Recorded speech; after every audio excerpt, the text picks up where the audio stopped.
The South African Federation of Trade Unions, Saftu, as we've been reporting that it is set to embark on its first national strike today. It will be a protest against the proposed amendments to the labour laws. The amendment calls for strike balloting at the workplace and also the implementation of the national minimum wage, which the union does not support.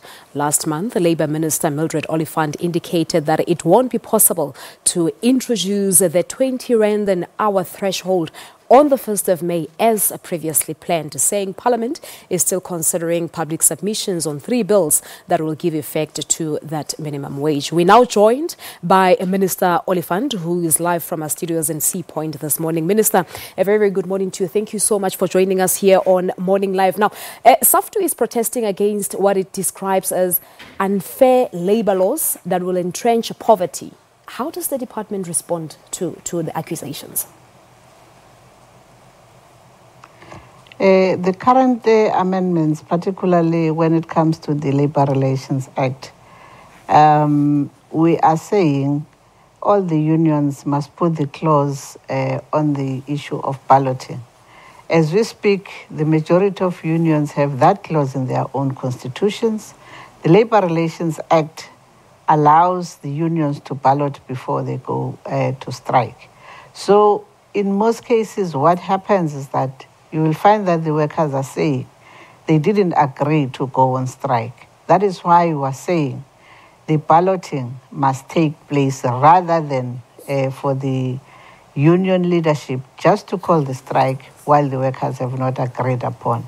So the issue of balloting is there in the Labour Relations Act, and even particularly the General Secretary of Saftu, when he was the General Secretary of COSATU, he knew that most of the unions do have that clause, and they have to ballot before they go to strike. There's nothing that is new. The other issue is the issue of advisory arbitration. When you talk about the advisory arbitration, you are talking about the permutation if there is a deadlock between the employers and the workers. And then the advisory arbitration will assist in terms of advising both the workers and the employers on how maybe they can resolve those disputes. So it's not a new thing. As we speak, in most cases, they say the minister must intervene. That is sort of an advisory arbitration that we are proposing, rather than for the workers to say the minister must come and intervene. So when the commissioners are intervening on behalf of the Minister of Labour and the department in particular, that is the institution that was created by us as the government, workers and business, including the community, through the constituencies of NETLEC.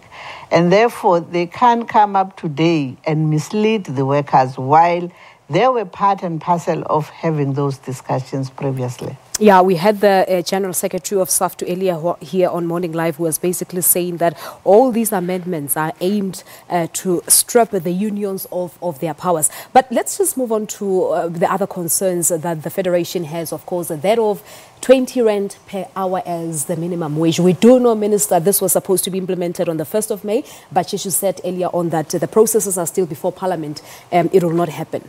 Do you really think, from where you're sitting, that this is a fair minimum wage? This is a national minimum wage. When we are saying it's a national minimum wage, we are saying no worker should be paid below 20 rand per hour, as long as you are employed as you are defined as a worker.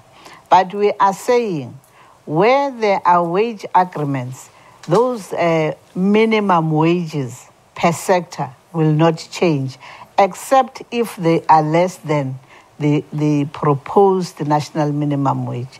If you look at the way South Africans are being paid, currently there are those workers who are paid less than 10 rands per hour.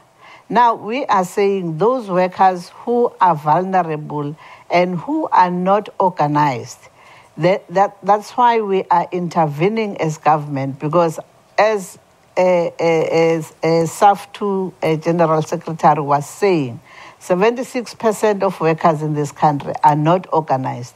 So we are protecting those vulnerable workers because nobody is talking on behalf of those workers.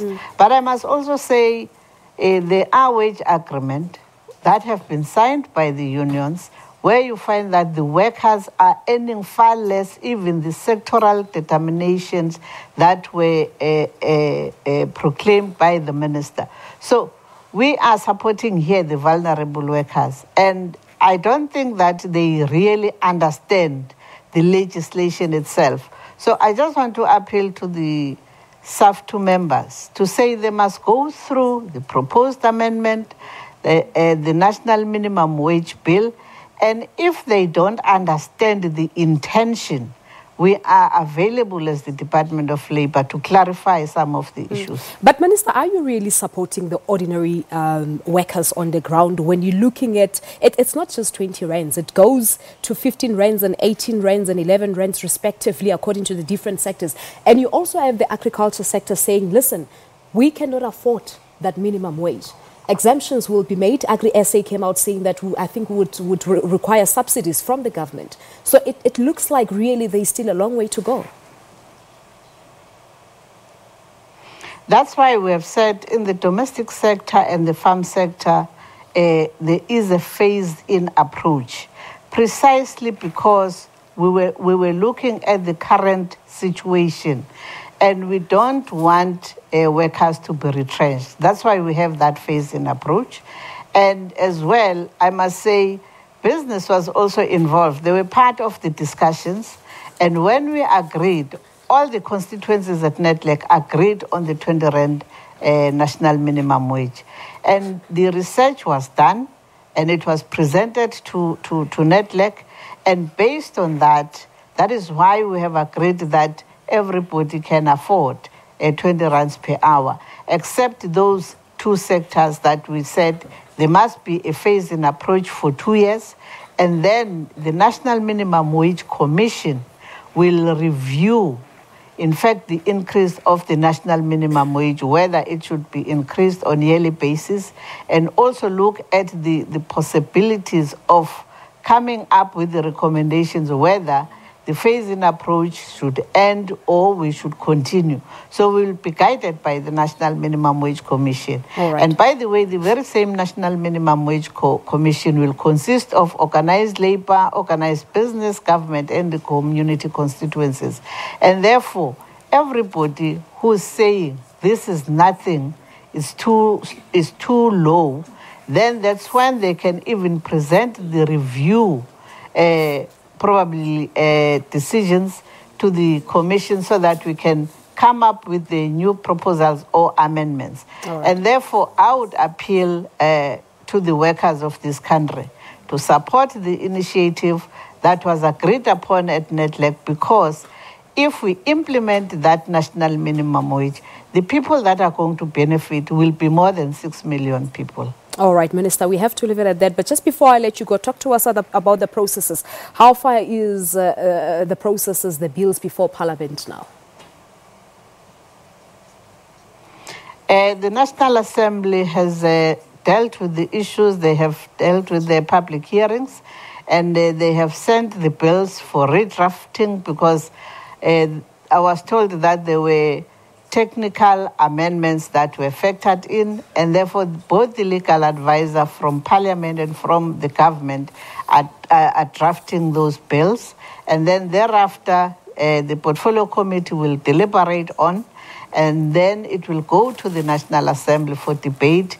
After that, then it will go to the NCOP. Okay. So the process of Parliament take its own place, and in the NCOP, when they deal with Section 75 legislation, they need 4 weeks, and therefore it means it will be probably towards the end of June, I must say.